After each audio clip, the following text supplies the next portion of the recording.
আরবিতে কি বলে? লিবাস। আল্লাহ বলেছেন, ও নারীরা তোমরা পুরুষদের জন্য পোশাক, আর ও পুরুষেরা তোমরা নারীদের জন্য পোশাক। পড়েন সুবহানাল্লাহ। পোশাকের বেসিকলি তিনটা কাজ। কয়টা?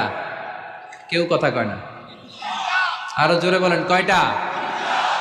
এখন আওয়াজ আসলো থেকে? আওয়াজ করে উত্তর দিবেন, চিল্লায় বলেন পোশাকের কাজ কয়টা?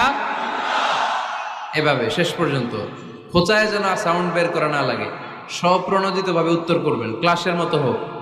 তিনটা কাজ। এক নম্বর কাজ হচ্ছে পোশাক ইজ্জতের আবরু, লজ্জাস্থান ঢেকে রাখে, ঠিক কিনা? আমাদের লজ্জাস্থান ঢেকে রেখেছে আমাদের পোশাক।